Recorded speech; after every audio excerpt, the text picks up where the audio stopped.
Good afternoon, everyone, and thank you for joining us today right on time. We are giving it 1 second as participants start trickling in, and in the meantime, I will just give it 1 moment before we really get started. But we won't be waiting too long because, of course, we're always happy when people join us right on time, and we appreciate your time very much. So I think we can get about started. There's a few more people joining us, but in a moment we will really start. So welcome everyone. My name is Tom Basseur, and I'm the director of the Cool Heating Coalition. Before getting into the substance of today's webinar, I would like to inform you that this webinar is being recorded. If you remain in this session, we will take that as consent to being recorded and mentioned, for example, in the question and answer session later on if you submit a question under your own name. It is my pleasure to be your host at today's webinar, where we will look at the results of a study carried out for us by LSP Delta. Heating and cooling is an area where we found that you constantly run into unintended puns. But for this analysis, we actually decided to go with a very straightforward title, namely how to finance the heating and cooling transition. And so that's what we're going to be talking about today. To kick that off, we are going to start with a quick poll question. And I'm just waiting 1 second while the poll gets launched. And normally we should see it come up on the screen in a second. There we go. And so you can start answering the question, which is on the current trajectory, what will be the share of residential fossil heating in the EU by 2050? So I'm going to give everyone 1 moment to reflect and to provide an answer. And I will also already tell you that actually we will not be giving away the response right away. We will come back to that later in the session once our researchers will be presenting the findings from the report. But we are seeing a very even spread, interestingly. So it's really it's exactly 25, 25, 25 right now. So I will give it a few more seconds for people to answer to the poll to see if there's uh, anyone that gets more favor than the rest. So we're seeing between 20 and 30 going up, rising above the others. And we still have a few people who haven't answered yet, but also we have to, of course, be mindful of the time. So we will leave that for now as the preliminary thought of the audience on what the share of fossil fuels will be. So I will close the poll right now. And with that, I will continue with our introduction. I will give a quick word on the background of the study. So we felt it was necessary to explore this question of financing the heating and cooling transition because we really see financing as one of the bottlenecks to the clean heat transition. And if you look at where we are right now with heating and cooling, is still about 70%, 3/4 of the fuel mix of heating and cooling is fossil fuels. And despite there being a growing renewables part, if we really look at the truly decarbonized solutions, they'll still only make up 6% of the fuel mix in heating and cooling, because in the renewables part, a major element is the biomass part. And in our consideration, the uptake of forms of energy consumption, such as heat pumps or geothermal or solar thermal, be it for large scale applications for district heating or for individual systems, is really a measure of the modernization of our economy, and they're an indication, you could say, of our technical capacity to manipulate energy, and in that also of Europe's economic pulse rate and of our competitiveness. Today, non-combustion or maybe post-combustion heating, you could say, is one of the most modern forms of energy consumption that we have. So that's something that we really believe should be incentivized also from that perspective. But the heating and cooling sector is also responsible for a significant part of the EU's greenhouse gas emissions, and that's not surprising if you consider how big a part of the energy consumption it is.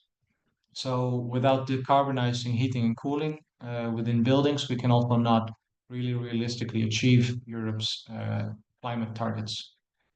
At the same time, we're in a situation where we have about 10% of EU households that can't afford to keep their houses adequately warm in winter.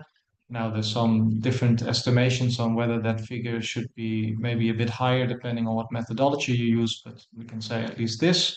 And also for cooling, we know that it's maybe even double the amount of people who can't stay cool in summer.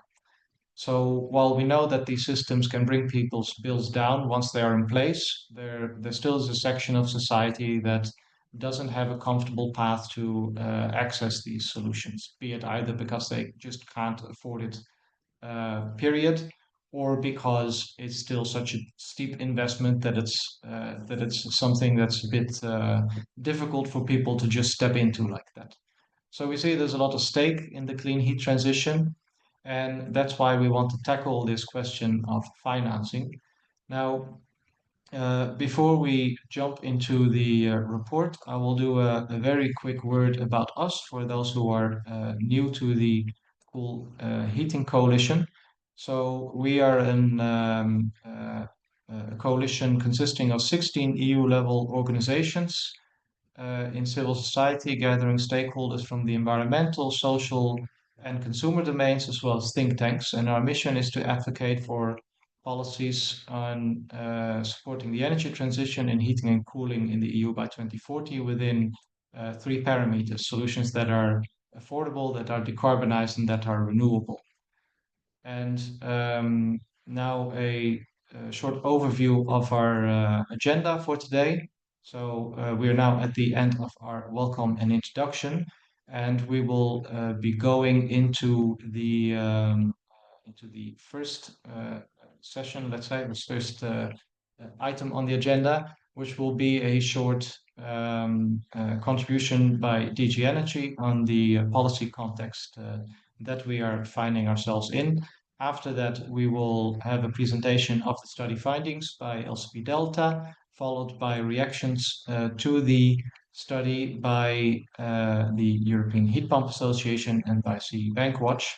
And at the very end, we will have a Q&A session. On that, I would like to inform you that you can already ask questions during the meeting through the Q&A function. You will find that at the bottom of your Zoom, well, the Zoom environment you're in. It will be a button which is titled Q&A, which is where you will be able to input them, and then during the Q&A session we will address those questions. And then, without further ado, I will ask our first speaker, Margot Pinault, to turn on her camera. She is a team leader on energy efficiency policy at DG ENER and also works on heating and cooling. She has over 12 years of experience at the European Commission. And before that, she also worked 7 years in the private sector, where she worked for 7 years in the field of energy efficiency as well. So, Margot, thank you very much and for being here today. And you have the floor. Thank you very much, Tom. Good afternoon, ladies and gentlemen. So I will present you the policy context with the focus on the upcoming strategy on heating and cooling. I have slides, so I will try to share them now on the screen. Just a second, and normally it will be coming. Here we go. So, as already introduced in the setting of the context, heating and cooling represents indeed a large share of energy consumption in the EU, and I would say for currently heating is in the main focus, but cooling is the growing challenge. Indeed, our continent is mainly, let's say, affected by long winters and the focus of heating of buildings and the energy spent on heating of buildings as well as consumer bills consist mainly on spending energy on heating. But as said, climate is changing. We observe rising temperatures and heat waves in summertime, so cooling cannot be disregarded here, and that's why heating and cooling strategy will look at both. So, as said, half of our EU energy use is spent on heating and cooling, and this heating and cooling is basically supplied from fossil fuels, mainly gas. 2/3 of EU gas consumption actually is on heating or heat. Then when generating heat, these various processes and also buildings produce a lot of waste heat, which in total corresponds to 30% of our total energy use. So it's another issue that needs to be addressed because we have scarcity of resources and costly energy. So this wasted energy is something that needs to be looked at. Finally, renewables represent 26%, so it's a much lower share than in electricity system. And this, as mentioned, is mainly coming from biomass. 80% of renewable energy sources in heating and cooling, I mean in heating, comes from biomass. So we do have indeed a dual challenge with decarbonizing heating and cooling. We have potential to increase energy efficiency of heating and cooling as such, and also the entire energy system. While we need to look at affordability and resilience and security of energy system overall.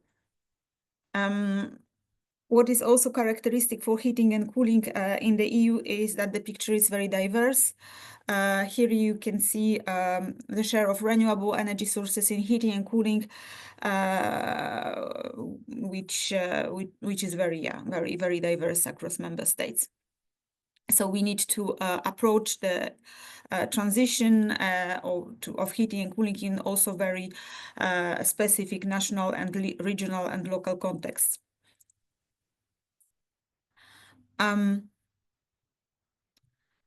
We do have already in 455 quite comprehensive regulatory framework for heating and cooling. I work in energy efficiency unit dealing with energy efficiency directive. That's why the presentation is a little bit focused on the EED. And in the EED, an important article and provisions are linked to planning.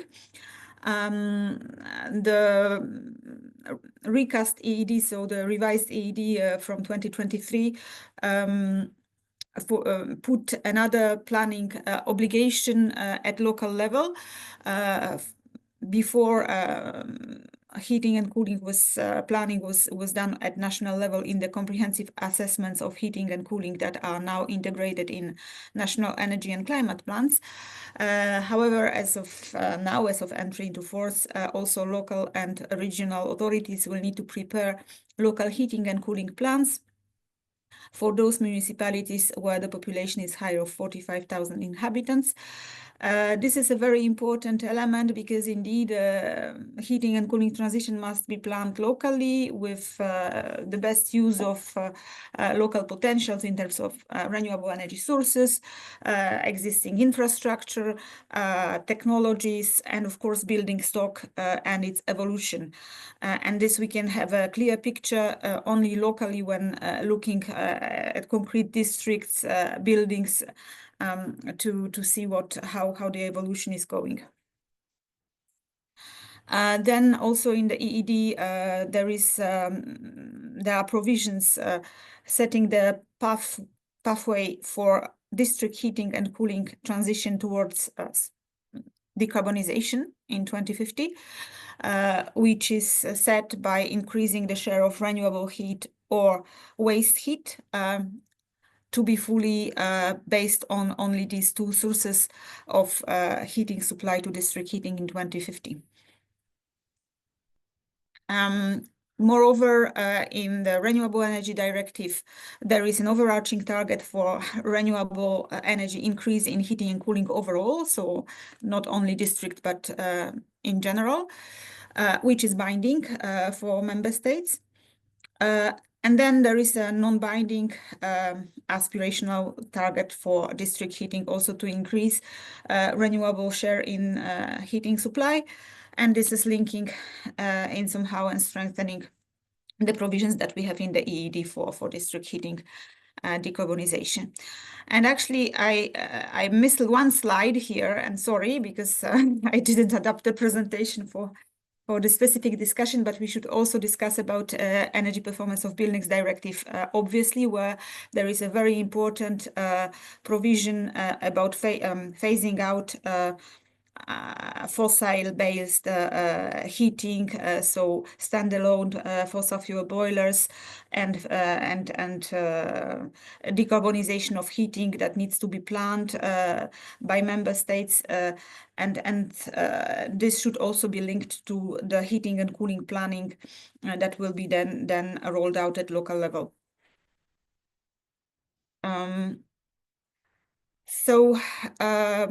Coming to the context of the heating and cooling strategy, it was proposed, announced in the Action Plan for Affordable Energy, together with the Electrification Action Plan. Indeed, they are being elaborated together, developed together, to strengthen the interlinks between electricity and heat and to fully use the potential that heat can provide to electricity and electrification. Because thermal-based flexibility, thermal storage are important flexibility assets in the electrification journey, and they need to be enabled, and we will only succeed this electrification if we provide additional level of flexibility to the electricity system. And as said, these assets, thermal-based flexibility assets, are very important.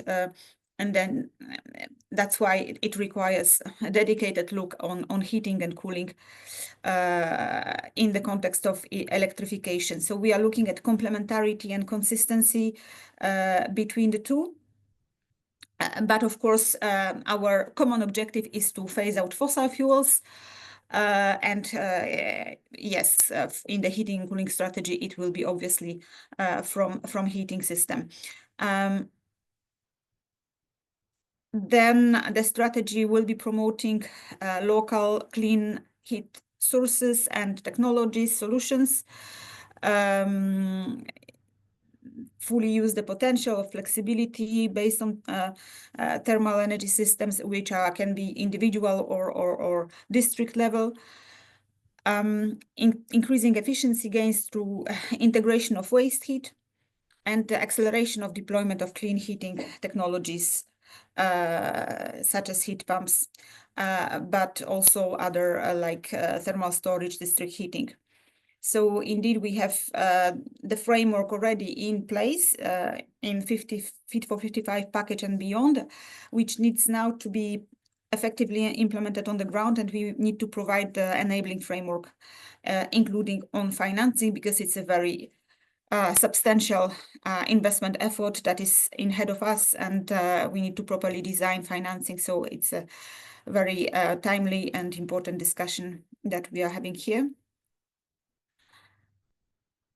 So yes, we will look at the strategy with two perspectives: system efficiency and acceleration of clean heat technologies rollout, and use to the maximum potential of clean heat sources. Looking at specific technologies like heat pumps and specific sources like geothermal, solar thermal, and overall also on the framework to accompany consumers and enable the transition. So the timeline, we are now really in the full speed drafting process. As you know, probably tomorrow, after tomorrow, we close the open public consultation. The call for evidence is already closed for more than 1 month, and here we have already substantial input from various sectoral associations, which we are analyzing now in the drafting process. Many of you probably participated in the stakeholder event, which was on the 7th of November in hybrid format, and we plan the adoption somewhere in March, in Q1 2026, and looking backwards, counting backwards, it will be probably in March. And yes, everything is to be delivered in parallel. So the heating and cooling strategy and the electrification action plan, because indeed they are two sides of the same coin, I would say. So we need this dedicated look at heating to enable electrification also in other sectors. So that's everything from my side, I think, and happy to go more deeply into the discussion. Thank you. Thank you very much, Margot, and also indeed thank you for reserving the time to be able to stay with us until the Q&A session later on in the meeting. Then I would now like, and maybe before we go on, I would just like to say the one point that struck me particularly in what you said is this emphasis on complementarity and on this role of the different kinds of, let's say, non-electrified heat like excess heat to also be an enabler for that other part of the clean heat transition. So I'm sure we will go more into that later on. And then I would now like to go to our two researchers, Duncan and Max. So Duncan Sutherland and Max Lowe. I will give the full names so you can already turn on your camera, both of you. While I introduce you, Duncan is a consultant in LCP Delta's consulting team. He focuses on delivering projects across the energy transition, supporting a wide range of clients. And prior to joining LCP Delta, Duncan was an investment manager and analyst for 20 years. So exactly the kind of person you want to ask about when you have questions relating to finance. Max is an analyst in the consulting team, having joined LCP Delta in 2024 and has worked on a number of projects focused on market analysis and policy evaluation, including for such actors as will be familiar to us like Agora, Energiewende, and the EIB. Duncan, Max, the floor is yours. Thank you, Tom. Max is going to share our presentation from the reports. And there we go. So earlier this year, LCP Delta carried out a survey that found that over 60% of consumers point to the cost of heat pumps being a hurdle to installing one. So it's clear that finance is a significant issue that needs to be tackled for the residential heating and cooling transition to succeed.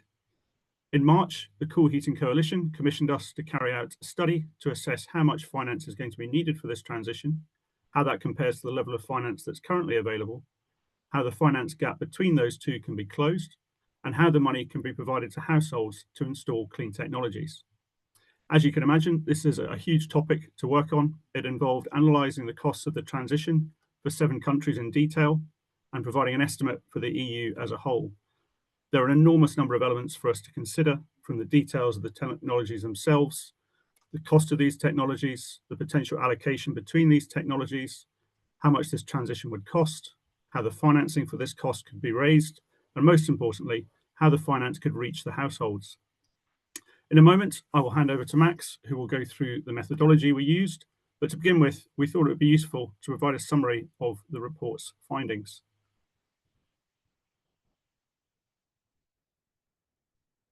So ultimately, it's good news. The transition to clean heating and cooling by 2050 will result in 5 of the 7 countries we looked at in detail saving money. Furthermore, if the timeline is taken beyond 2050, all 7 countries save money, driven by the lower running costs of the more efficient clean technologies. Additionally, it's important to highlight that if improved policies are introduced in these countries, these savings will improve further and sooner. However, to reach this nirvana of lower running costs and overall savings, the upfront costs of installing the clean technologies need to be cleared first. And for this, households will require support because the upfront cost of clean technologies is currently more expensive than the incumbent technology. This support for households will need to come from a mixture of the public and private sectors. The public sector support can take many different forms, including grants, subsidies, and tax incentives. The private sector support will come in the form of providing affordable finance solutions that transform the single upfront payment into the more affordable monthly payments. Positively, the finance chain that the public and private sectors will require to access the money to provide these solutions to households is already in place. It just needs to be accelerated and scaled. As an example, this can happen through the redirection of fossil fuel subsidies from the public sector and through the private sector reinvesting its profits, raising equity, or accessing finance through green bonds. In short, the report finds that the solutions are available to reach the situation where households save money on their heating and cooling. They just need to be implemented. Next slide, please, Max. So having given this summary, let's go back to the beginning of the story about why it's important and where we are. The residential heating and cooling sector represents around 50% of the EU's final energy consumption. Consequently, to green the economy and make it sustainable, the transition of this sector is vital. We are quite some way behind where we need to be, and unless progress is made, fossil fuels are forecast to still play a prominent role in the sector in 2050. For example, Germany, Italy, and the Netherlands could still be using fossil fuels for almost 50% of their heating and cooling. To put this in the terms of numbers of one of the technologies, across the EU, our model shows that by 2050, the EU could be 61 million heat pumps short of what it needs to have. And in response to the earlier poll, our model found that 36% of EU heating and cooling will still be fossil fuel based in 2050, unless things change.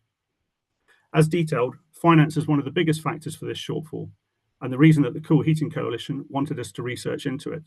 I will now hand over to Max to provide a summary of how we set about our research. Thank you, Duncan. In this section, I'll explain the approach we've designed and used to answer this key question. Is there a transition gap? And if so, how much is it worth? So the first thing we did as part of a 3-step approach is that we had to calculate the number of assets that would be needed to be installed following 3 scenarios. So current trajectory, decarbonized by 2040 and decarbonized by 2050. The number of installation in the 2 latter scenarios being the same, but just happening earlier.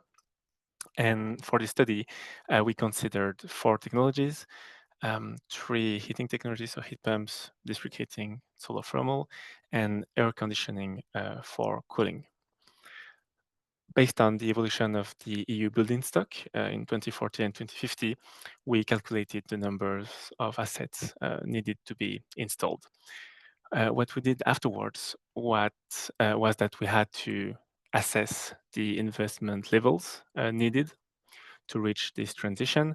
So what we did is that we calculated those investment levels based on, of course, the price of the equipment, the capex cost, but also renovation cost for a portion of the EU building stock that would need to be renovated for a clean heat pump, for example, to be efficient.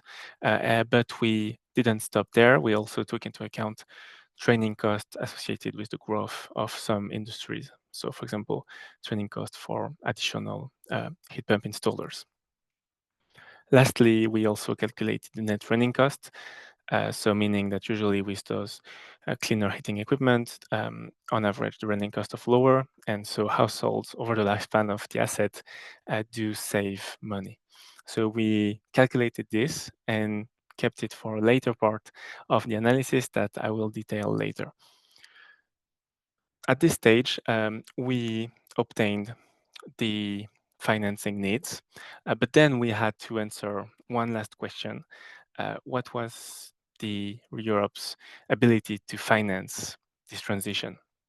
So to do that, we developed a theoretical approach looking at two main sources of funding. The first one, the most obvious one, would be in the form of public subsidies, so funds allocated by the government in the form of subsidies to finance this transition. The second one was a bit more arduous to design, was the financing capability of the population. But to assess if a population or if part of a population was able to afford heating equipment, we had to design what we call an affordability test that we performed on deciles of the population. So this test was based on various indicators, mainly the payback time and the energy spend and the share of energy spend out of the total disposable income. And basically, we made every decile of the countries included in the study pass this test. And this allowed us to have a vision, a theoretical view of whether or not a decile of a country would be theoretically able to finance this heating equipment. And this enabled us to have the clean heating and cooling transition financing gap. This is the first part, the first quantitative part of the study, but we didn't stop there.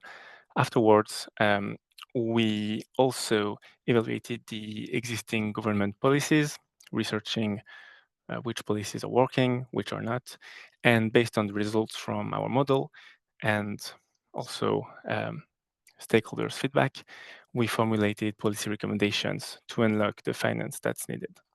And lastly, we highlighted the private sector's ability to provide finance. I'll now hand it over to Duncan. Never mind, that's still me. We'll now move on to the main findings of the study. So the main findings of our study is that under the current financing capabilities that we've modeled, we find that the EU currently doesn't have the sufficient financing capabilities to meet the annual financing requirements to reach a clean heating and cooling scenario by 2050. However, we find that this transition gap can be closed by a combination of funds from ETS2, the redirection of fossil fuel subsidies, and private finance. And we'll look at that in a later part of our transition. And also, we should note that this is without accounting for the net cost, and we'll do that analysis later. As you can see on the chart on the right side of the slide, the results do vary quite a bit because a lot of factors come into play, whether it's the spark gap, the price of the equipment, or the current policies. At the EU level, we estimate that 78 billion are missing annually, and that Germany's funding gap is the largest, and that is due to the specificities of its heat pump market, especially installation cost being quite high. Now that we have this initial view, Duncan will address what can be done to close the financing gap at the policy level. Thanks, Max. So as Max has said, there are two major components to filling the financing gap: the role of the public sector and the role of the private sector, both of which are closely linked. The public sector can play a crucial role to maximising the role of the private sector. With strong public policies, the private sector gains confidence in the market and invests in it, creating attractive offerings for households, which grows the market, which attracts further private finance, and a virtuous circle of growth is achieved. For this to happen, our study found 7 characteristics of effective policies. The first is consistency of subsidy is key. A subsidy that is in place for the long term gives the private sector confidence to invest, with all the huge benefits this results in for the market's development. In contrast, inconsistent stop-start policy results in the private sector holding back on its investment and severely hinders the market's development. Secondly, sizing and targeting the subsidies is also a key factor. By providing the correct size of subsidy to the target households, it will result in those households being able to afford the technologies and installing them. The third policy is one that is proving effective in lowering the upfront costs of the new heating and cooling equipment by lowering the VAT on these technologies. This increases their uptake with households. Next is the infamous spark gap between the price of gas and electricity across the EU, which is currently unfavourable to electricity and therefore hinders the attractiveness of technologies such as heat pumps. By rebalancing this spark gap, it will further improve the attractive running costs of the technologies, bringing an increase in demand from households for the electric heating solutions. Moving to the right of the slide, building regulations are also an important factor and can be effective both through incentivising the installation of green technologies, but also enabling the structure of the buildings to be optimised for the technologies to operate in. Simplicity is vitally important. Our study found a number of examples of policies that were overly complex, resulting in confusion and therefore households putting off taking action. The private sector has a strong track record in making their products available to households in the most efficient, simplest way possible. Lessons from the private sector can be used by the public sector to develop straightforward processes to access subsidies. Finally, coordination across the EU can help to build the momentum that is needed to grow the sector and accelerate the transition. This could be achieved by including the decarbonisation of heating and cooling into the tripartite agreement model that the EU has in other areas. The combination of these types of policy and their characteristics will both support the households to install green technologies and, crucially, enable the private sector to invest with confidence, bringing significant levels of finance to the sector. I'll now hand back to Max to talk about how these policies can be financed. Thank you, Duncan.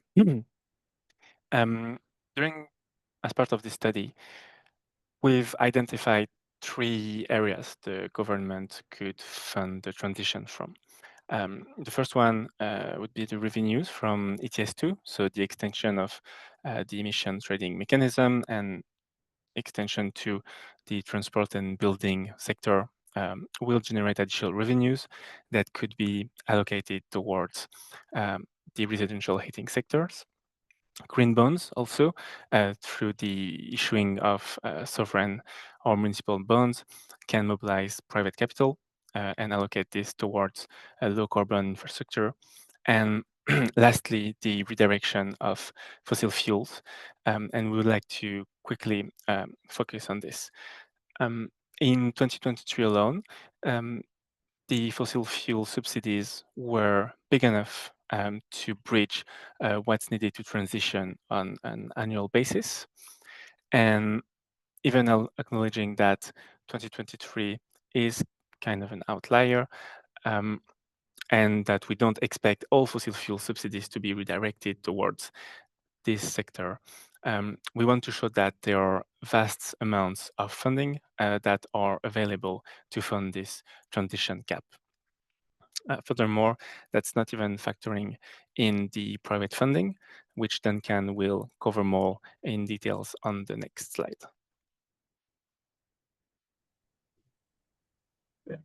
So the private sector's shown throughout history that when investors see opportunity, the finance soon follows and follows in enormous quantities. Companies can provide the products that households will need to convert the large upfront payment into small monthly payments by launching products funded from 3 sources: the reinvestment of profits, raising further equity from their shareholders, and raising finance from the green bond market. There's huge potential for these sources to provide massive sums of finance to the private sector. In the study, given the bond market is the largest capital market in the world, we focus on the potential for green bond investors to provide the private sector with funds to develop attractive offerings for households. For the 7 countries included in the study, since the green bond market began, investors have provided private companies that will be involved in the heating and cooling transition with 620 billion euros, with the majority of this provided since 2020. These companies include the energy retailers who can install the technologies, the heat pump manufacturers who can provide the equipment, the district heating companies who can develop the networks across cities, the property companies who can use the finance to green their estates, and the banks who can provide the attractive, affordable finance offerings to households. The potential for the private sector to play a major role in the transition of the sector is vast, and importantly, as the study has found, the structure needed to get this flow of money moving is already there. It just needs to be strengthened with the right policies, with the characteristics outlined earlier. The next slide shows what this finance chain looks like.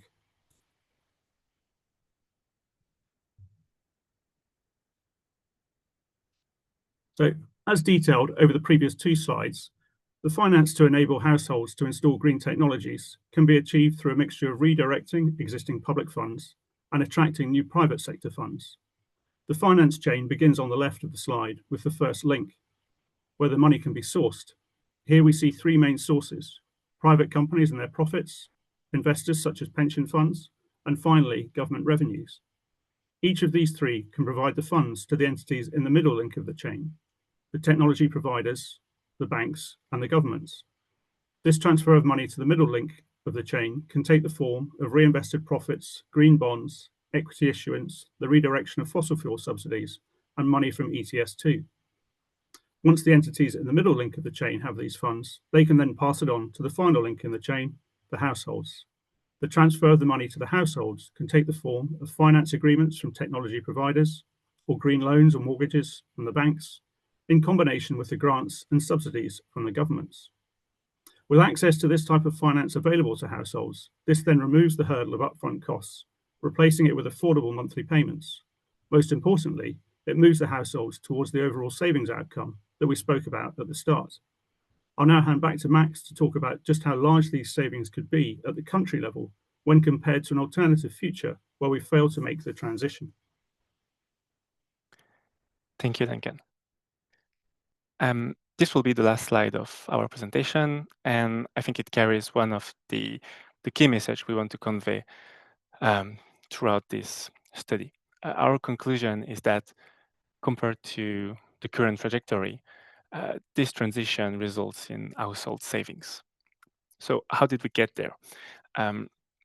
If the current trajectory is maintained, and that we take into account the cost of replacing the existing stock of fossil fuel-based heating equipment by similar fossil fuel-based heating equipment, and that we take into account those net running costs that I've mentioned earlier, so meaning the savings made by the households because the running cost of cleaner heating equipment are lower than those of fossil fuel-based equipment, and that we compare those 2 costs to the cost of the transition. Our results show then for 5 out of the 7 member states in the study, households make savings before 2050, and that this would extend to every member state studied if the timeline is moved beyond 2050, if thanks to the lower running costs. Additionally, and to conclude, we would like to highlight that this is without stronger policies, and that with stronger policies, these figures will improve even further. This shows that a clean heating and cooling transition is not only achievable, but it is also highly desirable because on a macroeconomic level, it has significant benefits for households. Thank you. That's the end of our presentation, and I'll now hand it over to Tom. Thank you so much, both. I of course already knew what was in the report, but I hope the audience will agree if I say that these are quite interesting findings. And it's quite striking to see that if we manage to address just this upfront cost hurdle, we see already in 5 member states that there is a net benefit, a net positive result. Meaning this is if we don't solve the energy taxation issue, we not closing the spark gap.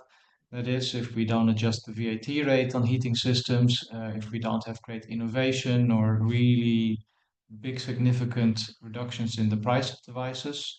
So it's very encouraging to see that even under such conservative assumptions, you see that you can already get so much moving just by addressing those upfront costs. And to come back to the poll question that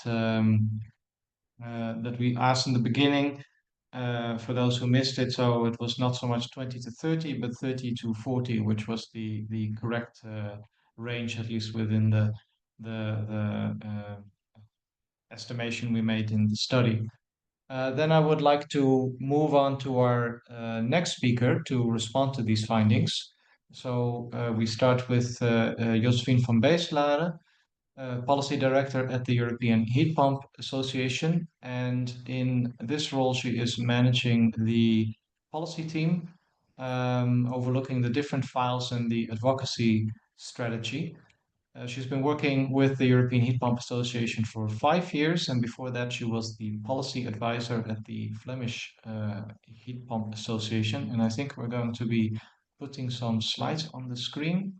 Yes. Yes. Okay. And we are going to just quickly give it a try whether we can give you controls over the slides, Jozefien.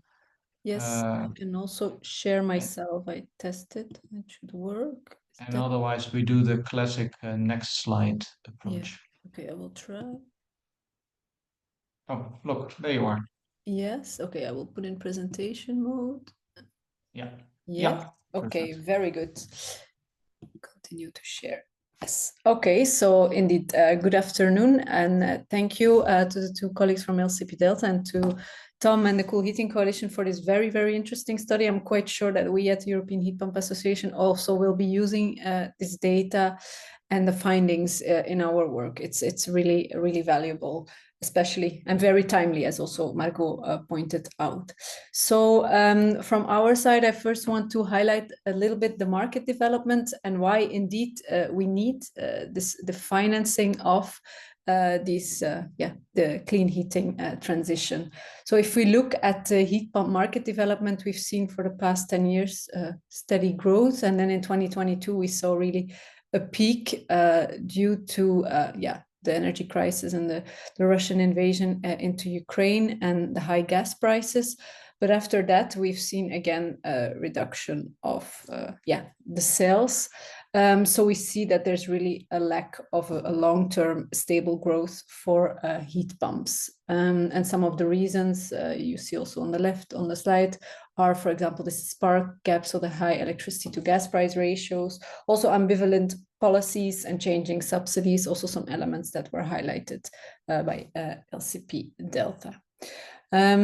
So if we look a bit more at national level, we see that in France, the stock of heat pumps is the highest in 2024, but that doesn't mean it's not because in these countries the stock is the highest that are also the most mature markets. The most mature markets are actually, if you look more relative per 1,000 households, then you see that these are the Scandinavian countries, so Norway, Finland, and Sweden.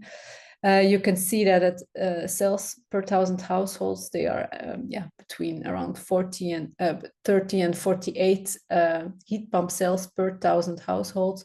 And then at the stock, we are, I would say between 500 and 630 stock per 1,000 households.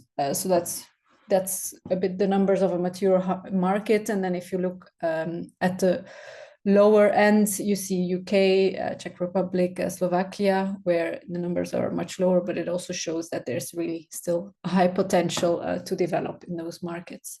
So if we look Yeah, also recently in 2025, we don't have numbers for the whole year yet, but we have some numbers from 13 countries representing around 80% of the total market for the first half of 2025.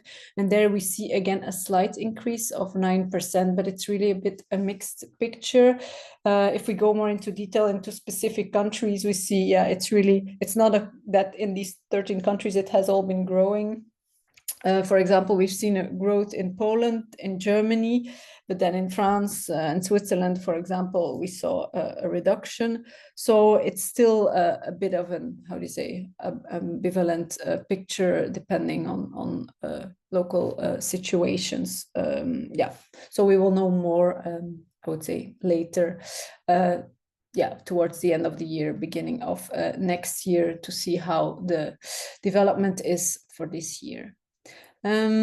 So what can we learn, or what can we take away from that when we look at financing? Well, if we see that Finland, Norway, and Sweden are the most mature countries, indeed, there we have the highest market penetration per 1,000 households. And these are actually also those countries with a high number of heating degree days. So yeah, this myth that people still say, heat pumps don't work when in the cold, no, this proves the opposite. There's no or limited gas grid, so lower competition from gas. They have lower electricity prices and higher CO2 taxes, and very important predictable long-term policies, meaning that they have set clear, for example, in Norway, very clear phase-out dates for fossil fuels, and also very clear long-term subsidy schemes that don't change with every election. So that's also important, that you don't have a stop-and-go policy, but a steady long-term predictable policy for clean heating. I think this was also highlighted in the study. Then, of course, this electricity to gas price ratio, or this spark gap that was highlighted as well. This is one of the main factors we see, and this graph shows very clearly that in those countries where you have a lower electricity to gas price ratio, that you have more heat pump sales per household. So yeah, adapting that is very important. And I heard this morning from someone, so at the Belgian federal government, that they are, I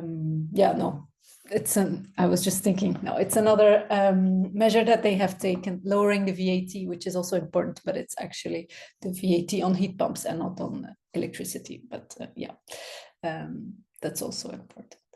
So maybe another angle to add is that the European Heat Pump Association, together with Vito and Fraunhofer, is executing this heat pump accelerator platform for the European Commission. So it's actually a work that we are doing over 3 years, a project over 3 years, where we are bringing together more than 80 stakeholders from the wider heat pump related sector. So it's not only manufacturers and installers, for example, but also the utilities, research, also grids related companies, and also financing institutes. And we are now working on a number of deliverables and position papers, and we are now finalizing the first position paper, which is about cost reduction opportunities for heat pumps. And I also saw that in the conclusions of the study, one of the main things or main things to do is also to coordinate better. Well, I think this heat pump accelerator platform is one of the ways that already the Commission is coordinating across the different stakeholders. And also, for example, national governments and energy agencies are involved. So there, the coordination between EU level, national level, and different stakeholders is really the aim, and that is ongoing. So we are finalizing a first position paper on the cost reduction opportunities for heat pumps. And here you can see a bit the different aspects we covered. So we looked at really all the aspects, both CapEx, OpEx, and the total cost of ownership. But to really link it mostly to this study, I think CapEx is the main factor.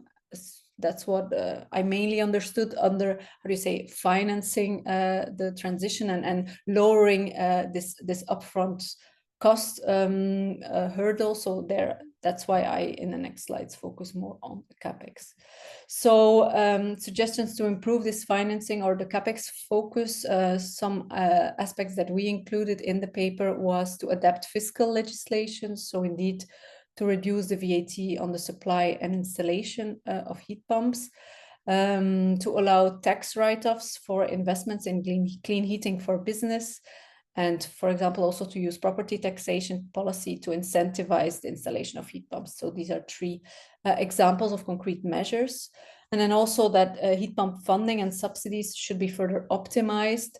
This can contain, for example, reducing paperwork, standardize the applications for subsidies, tracking the application online to make the process easier, but also deducting the subsidy directly from the upfront costs, so that consumers don't need to first pay the upfront cost and only get the subsidy back later. So that will also make financing easier.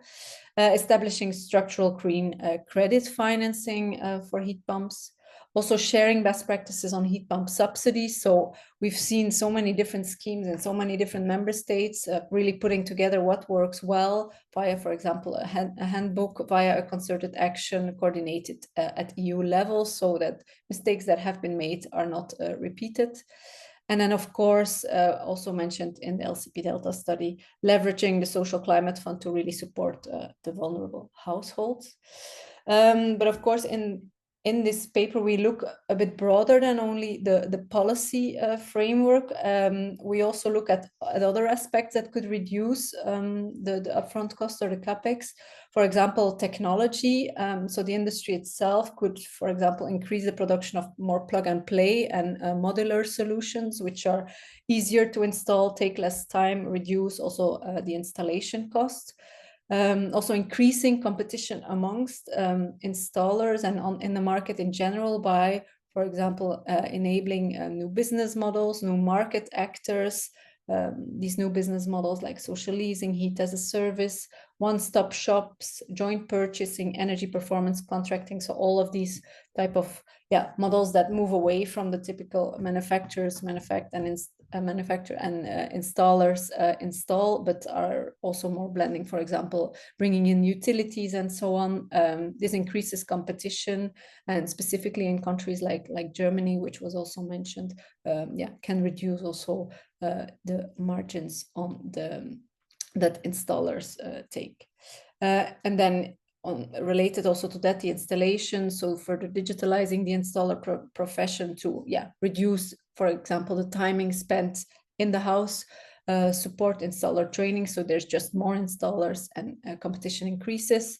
And then, of course, very important, reducing regulatory and administrative complexity for installers, but also for manufacturers on, for example, product requirements and so on. So these are some suggestions from our side, which I think are quite complementary to the study. Thank you very much, and looking forward to the discussion. Thank you very much, Jozefien. I would agree with that. I do think they are complementary. That was very insightful, and especially great to hear that there is a bit of an improvement on the heat pump market from this year compared to the Q1 this year, S1 this year compared to the equivalent period in 2024. Then last but never least, we have Morgan Henley, campaigner on district heating at CE Bankwatch. So I'll ask her to turn on her camera. And CE Bankwatch is the largest network of grassroots environmental and human rights groups in Central and Eastern Europe. And Morgan is also a member of our steering committee at the Cool Heating Coalition. She focuses on financing as well as on district heating issues, and she is joining us from Prague today, I believe. So, Morgan, do you have your slides ready to share, or do we do it? Yeah, or you have them, but what do you prefer? What's easiest? I can share them as well to do that. There we go. Share. And you can click through them yourself. Okay, great. Thanks. So hi everyone. I think there's probably some familiar faces here, so sorry if anything I'm saying is something you've heard me discuss before, but it's always good to have a reminder, I think. And yeah, I think this was a nice kind of rounding out because it's good to have the heat pump perspective. So thanks, Jozefien, for that. But I'm going to focus on the district heating element of it. Also, just to say, I focus on Central and Eastern Europe. So this is mostly going to be about from the perspective of decarbonizing existing district heating, not so much about building new networks. But I can kind of point in that direction as well.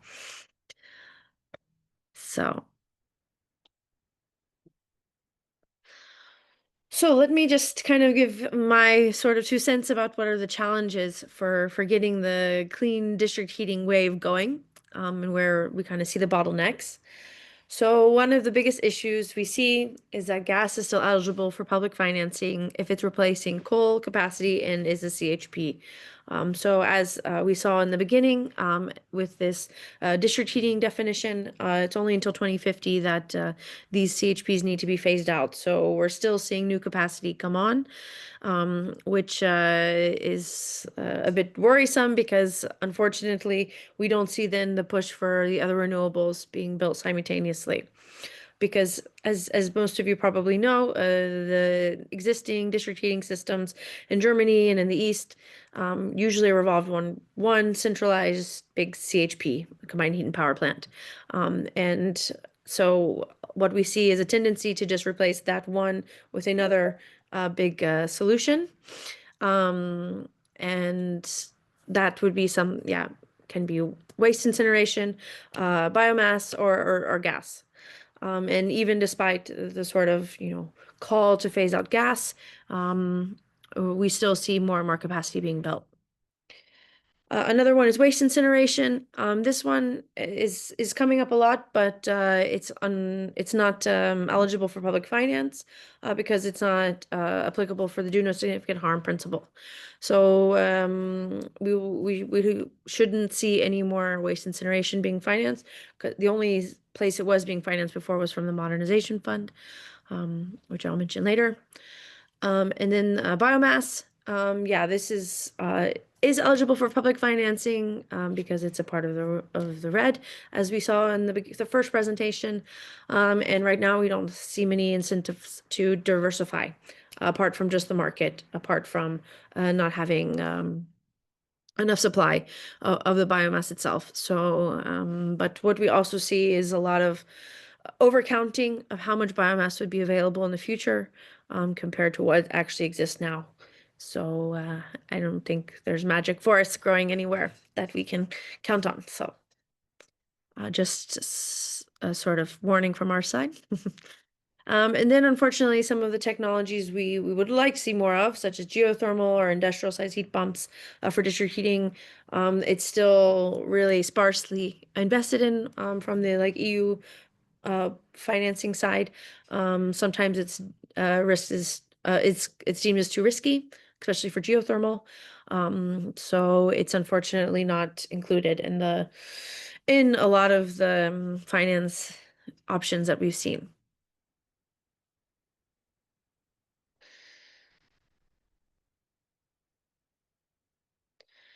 So here's just kind of a list of some available public finance streams now that's district heating can use.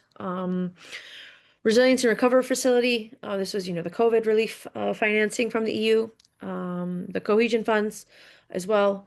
Then the Horizon and Innovation Fund. So Horizon is for research, innovation is for, as it says in the name, innovation.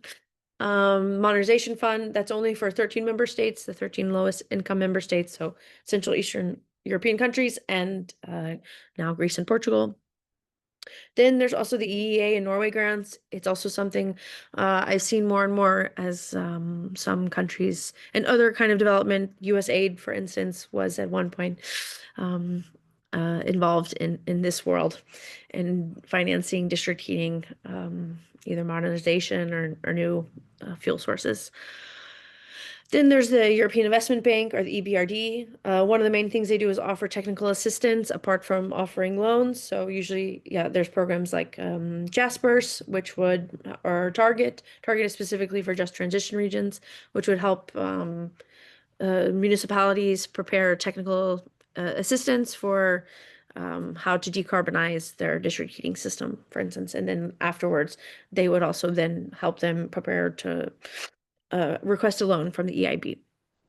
ELENA is also like a loan facility that helps, that's specifically for energy.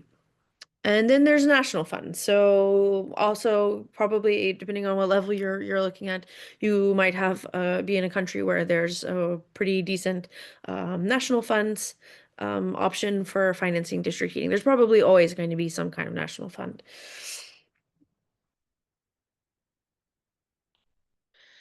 And so, yeah, here's just kind of my grading of how they've been doing so far. So if we have the resilience and recovery facility, unfortunately, not a lot of it was used for district heating, but we also don't have a very clear data set on it. So, but from what we've analyzed at Bankwatch, not a lot of it went to district heating, neither with the cohesion funds, more for energy efficiency measures. Horizon, so that was going to make like small pilot projects, which can be helpful. It can be sort of a sandbox playground for the country, but it's not exactly the critical mass that we need. Innovation, it's very, very competitive. So, and we haven't seen so much go to the heating sector. So it doesn't really seem to be the key driver to decarbonize district heating, if at all. Then the modernization fund. So this one that is really important for the 13 member states that are eligible for it. But unfortunately, as some research that we've done at Bankwatch has shown, most of the financing has gone to either gas, biomass, or waste incineration, and far, far, far, far less into solutions like geothermal or heat pumps or solar thermal. There has been quite a lot of energy efficiency, which is a positive thing, though. However, in terms of technology, it's not really driving the transition in the region. And then, yeah, we also see these EEA and Norway grants. For instance, in Romania, they have a few projects. And that's a lot on geothermal. Iceland is involved. Iceland is very happy to promote geothermal as a solution. So I think that's actually one that's not brought up very often, but is worth keeping an eye on. And then, yeah, with the EIB and EBRD, these can be very transformative, but it's a very like big time commitment and just like back and forth. So you need to have a municipality or district heating company that's really willing to work with the EIB and have that ambition. So it's not for testing the water, I would say, the hot water. Haha.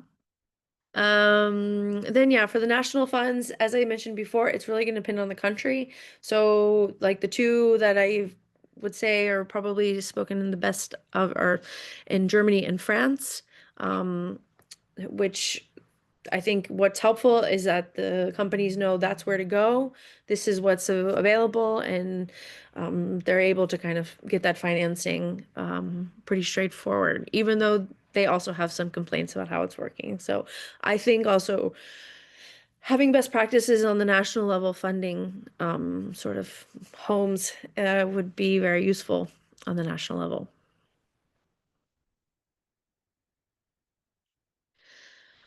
So this is another thing which I think is really important when thinking about the financing, is that absorption rates of public financing is not always the best. So here I just pulled the one from the Modernization Fund. It's the fund I know the best.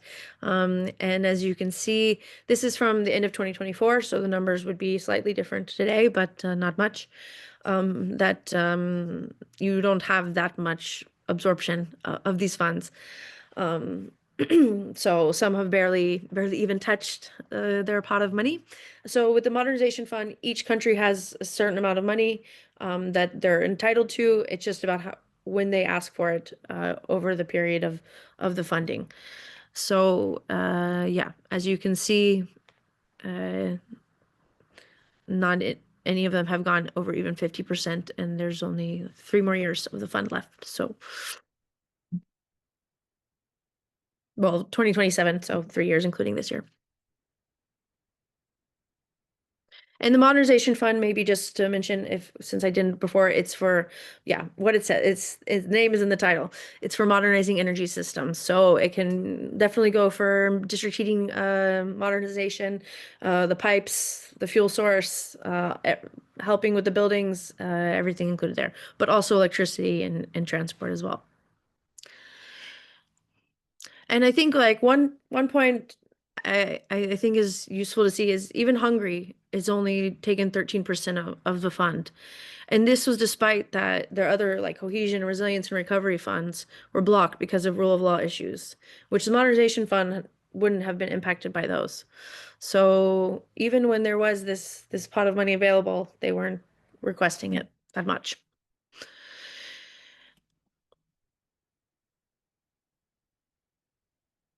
And so, oh no, sorry, too quick. So why is this happening? Why aren't the countries taking this financing that's available for them? So, I mean, it can just be depend on how the grant is built. So, for instance, with the Resilience and Recovery Facility, the member states, they took the grants but not the loans because they didn't want to take on the extra debt. I think apart from Italy, that took it. Then, so we also hear from the modernization fund side, from the managing authorities there, that they just don't have the capacity to make the proposals to ask for the financing. For instance, we heard from Latvian managing authority saying, "Oh, we're just 4 people, so it's hard for us to process everything and do the calls and come up with proposals." But Latvia has 4 people, but I don't know if it's so different in Poland or Romania, etc. So I don't think it's of scale. It will really depend on country to country level. And that process can either facilitate or hinder investments. So, for instance, a lot of the member states, they like the modernization fund because once they get the money, it's kind of in their wallet to do what they want. It's not as much reporting like as you have with the cohesion fund or the just transition fund, that's JTF, which require a lot more back and forth of approving plans. And then also we see, a big issue is that if the national government isn't in good standing with a city that's requesting money, then those cities can be blocked. This is a tale that we hear time and time and time again. So also the finance is very politicized, unfortunately, and there's no way for municipalities to have direct access to financing from the EU. From EIB, yes, but also then it would usually have to be approved depending on how much debt they can take on. And then just, also it's worth saying utilities are very powerful still, even today. I included this picture. It's a coal mine, Turów, which is owned by PGE. This mine sits on the border with the Czech Republic. It's in Poland, but sits on the Czech and German border. It's maybe one of the most notorious coal mines in the EU because it has really negative impacts on the water supply of neighboring villages, especially in the Czech Republic and also in Germany to some degree.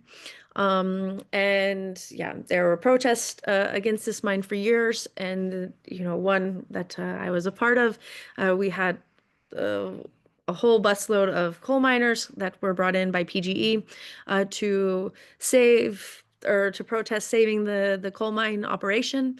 And so it says we support digging Turów. And it was very painful because they used the coal miner there is Kurtek, who is a beloved Czech cartoon character, who is a peaceful character. He should not be used to support something as dirty as coal mining.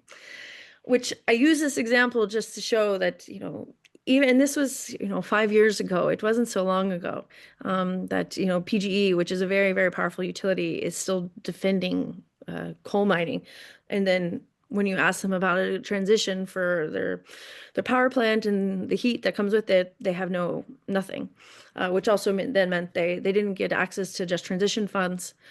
So that was something that now the citizens around there don't have access to that money because the utility blocked it, basically. And, what they say is, oh, but this is, it should be Warsaw to tell us what to do. And Warsaw says, oh, no, it should be PGE to come up with a plan. So when you have something as big as utility, like PGE, but it can be an example anywhere. Utilities are big everywhere. They're going to have a really big say in the government, and the sort of where the utility starts and where the government ends, it can be kind of blurry. So in the district heating sector, when they control that, it can be hard to navigate because a lot of them don't have this sort of drive to really decarbonize because they know the industry they're in, which might be coal or gas or just giant CHPs. But then on the other side of that, you also have district heating companies that have really ambitious CEOs or directors, what have you, who really want to go for it and be a positive example. So just would say don't underestimate the leadership. So yeah, thank you. And I'm here for the debate. Thank you very much, Morgan. Indeed, the debate, that is the point in the webinar that we've come to now. So I would like to introduce that part. I see we already have some questions in the Q&A that were entered.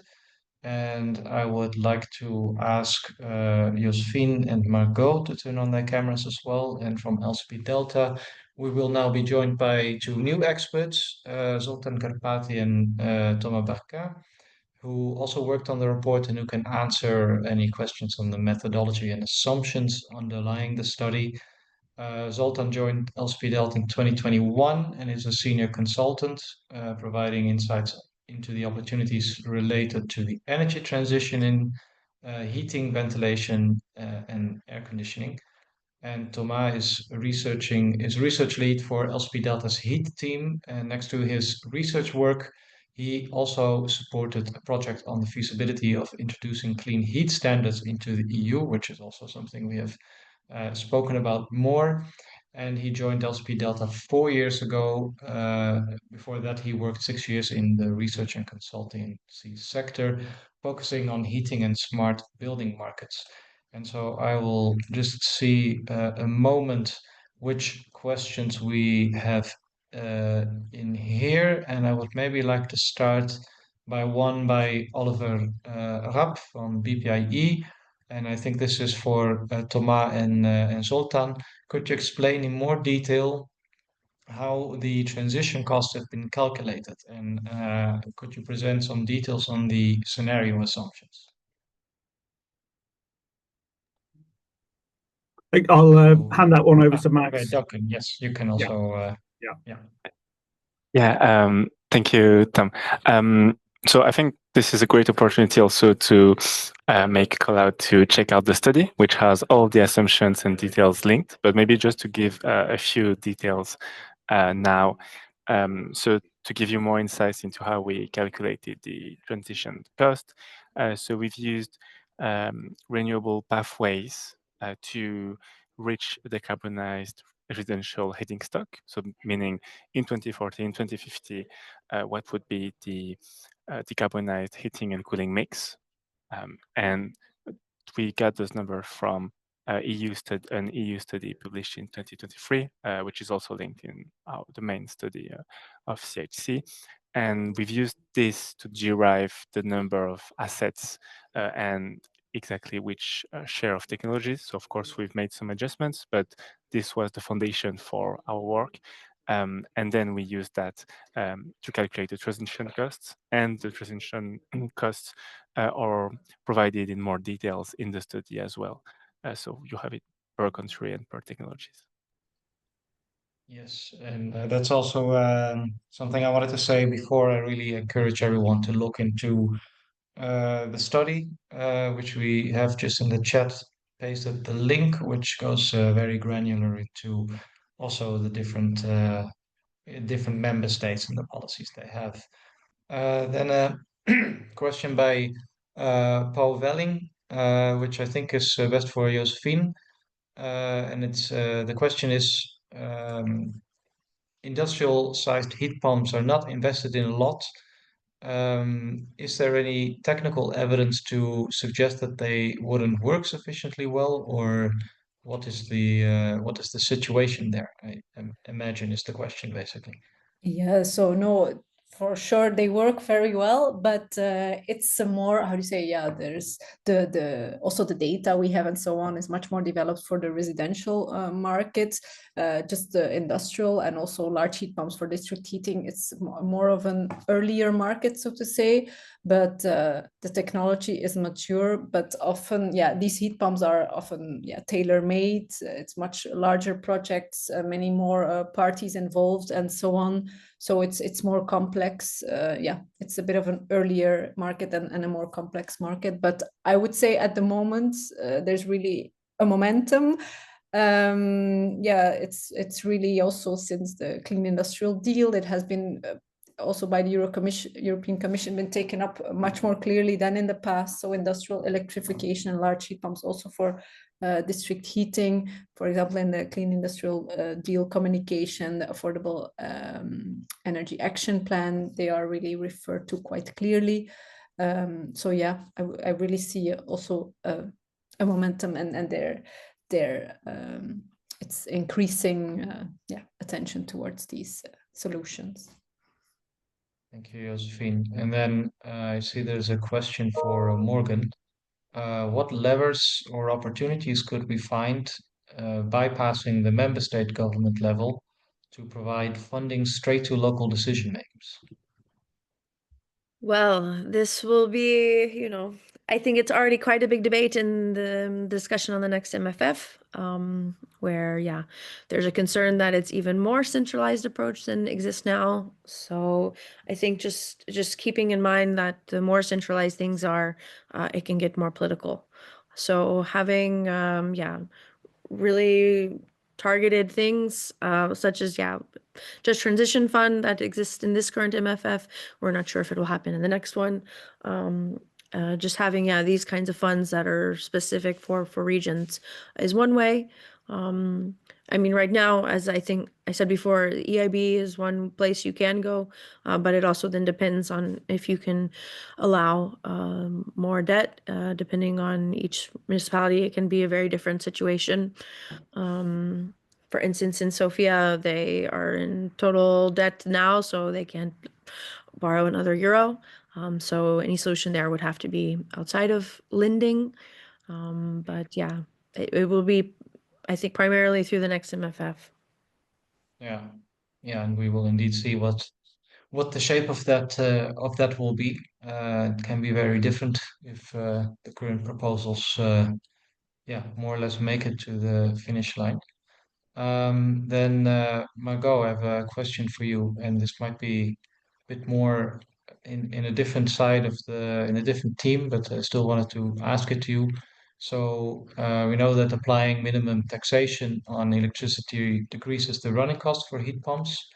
How do you think the Commission could incentivize member states to request a derogation in applying minimum taxation on electricity? And this is something that is allowed for under the EED directive.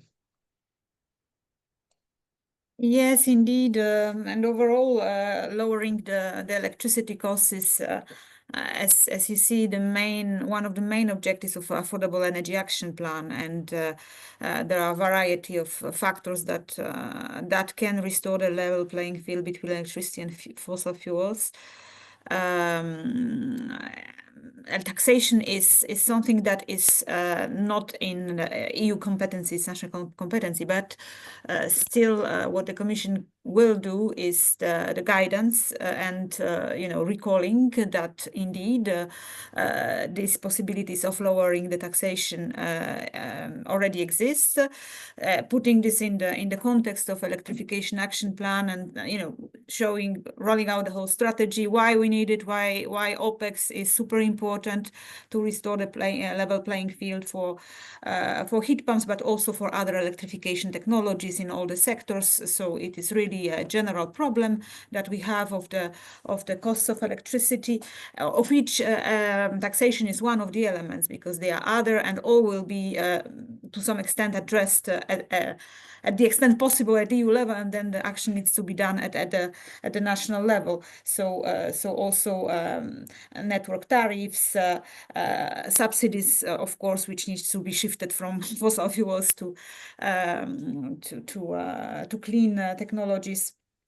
And then regarding taxation, basically there are two types of taxation on electricity: the excise duties and the VAT, both in different directives, but both directives are addressing, giving the possibility to lower the taxation rates already now. For households, but also for businesses. So this will be recalled in the guidance, and as said, we will try to explain this in the broader context of why this is important and crucial thing for electrification and the transition as a whole. Thank you very much, Margot. Yeah, I think that it indeed seems like the most straightforward path to do that. Like you said, it's not you don't set the taxation rates in the member states, but so we will look forward to seeing that guidance come then later on. Then we have 3 more questions in 5 minutes, so we'll see how much we can work away, but they are mostly for our researchers. So I'll start with the following one by Davide Sabadin. Duncan, I'll leave it to you to dish it out, let's say, to who should answer the question. But the question is if you could explain a bit more on the role of air-to-air heat pumps and the combination with solar. And I'm not sure if solar PV or solar heat is intended. How is the business case compared with other solutions, and which countries do you find they are suitable for? Zoltan or Thomas, would you like to cover that one?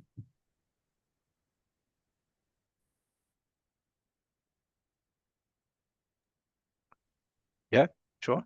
So in terms of air-to-air heat pumps and solar, so assuming this is solar PV, solar thermal.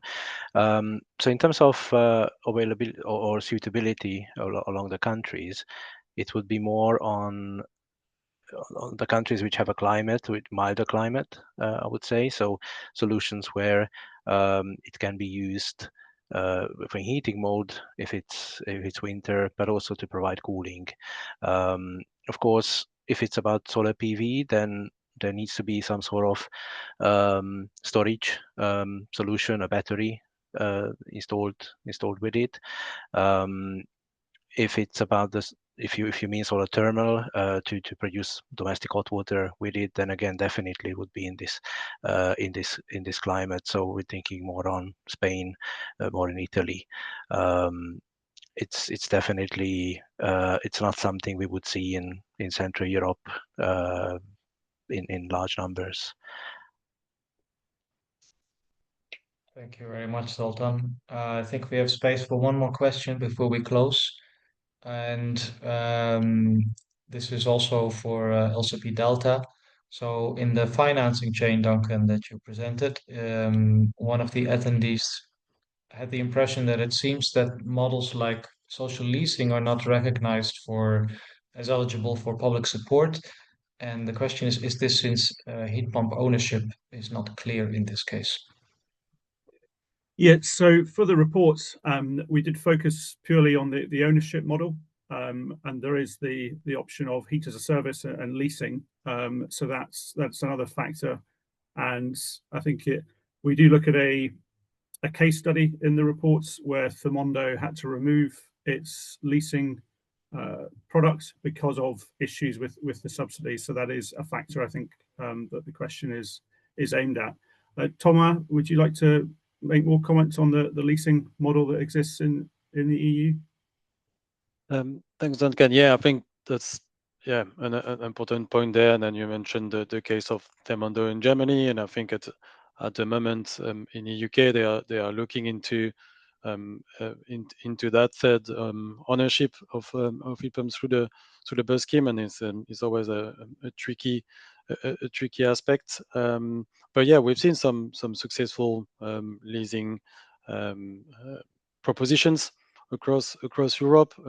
Firstly, before on with gas boilers, but also some now more and more on the heat pump side, with a lot of them, mostly in Germany.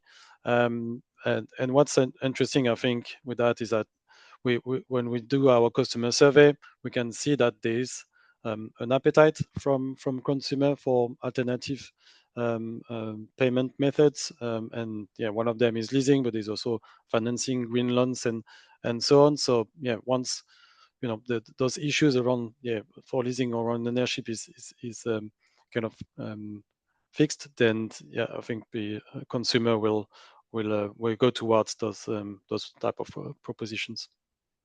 Thank you very much, Thomas. And with that, we're at the end of our webinar. We're out of time, so I'm just going to wrap it up by thanking all our panelists and by giving a heads up to everyone of a future report of ours that we will be publishing next year on the financing of the heating and cooling transition for vulnerable households in particular. So please stay tuned for more news on that in a few months. And the study from today, again, you can find it on our website, and we will share the presentation from today's webinars with you as well. With that, I would just like to thank all our speakers again, and as well as yourselves for having joined us today. And hereby I close this webinar. Thank you very much, everyone. Have a good day. Thank you. Bye. Bye. Have a great day. Thank you.